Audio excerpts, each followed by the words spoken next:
This is going to demonstrate the difference between a Jamboard on your desktop and a Jamboard on your iPad.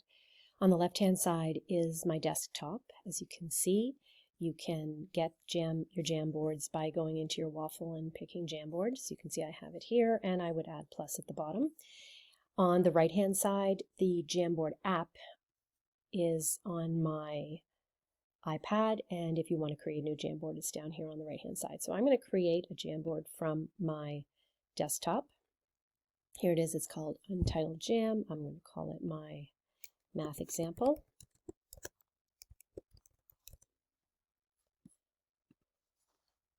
And I should be seeing this soon in my iPad.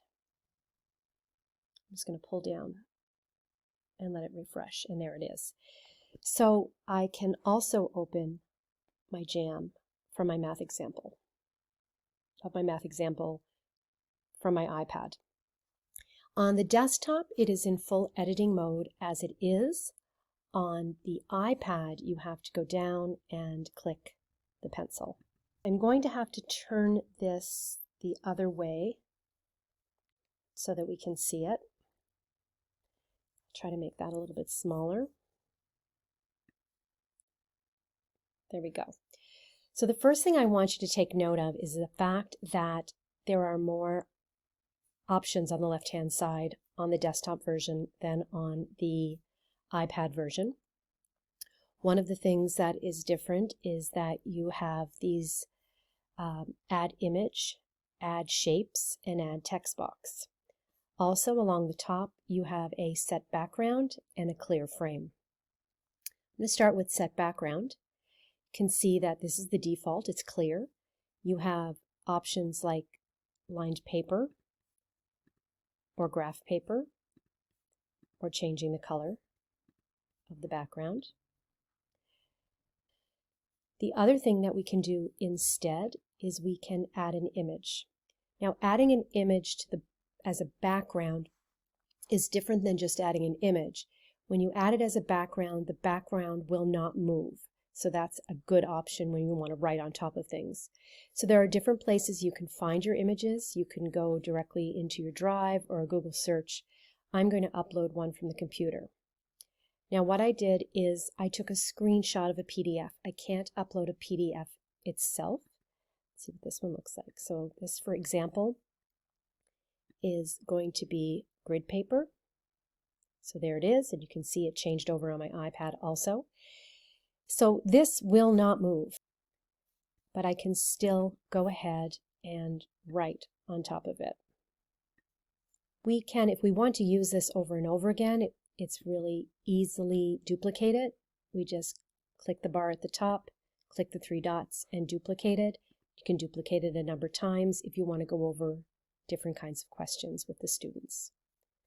If you don't want them, you can delete them. If you want to just add a new frame on its own, you will see that it doesn't necessarily add the same background in again. One of the things you have on the iPad, it's a little different when we open this one as opposed to opening the pen on the desktop. It's just the colors. We have this assistive drawing tools on the right-hand side. When I press that, it will do recognize text if we want. You have to close it first, and it will change it to text. The other thing that we can do is shapes. Again, close it before we try to draw the shape. And the last thing is it will try to come up with whatever you're trying to draw. So the example they're giving you is a cat. So if I tried to draw a cat, you'll see that it starts to give me options down the bottom of what I'm looking for, and I can pick it out. You will notice that you're not seeing the same thing on my desktop because on my desktop I am on page 3. I just have to go back to page 1 to see the exact same thing that what I was doing. The other thing you can do in either case is click on a shape. Well, I need the arrow.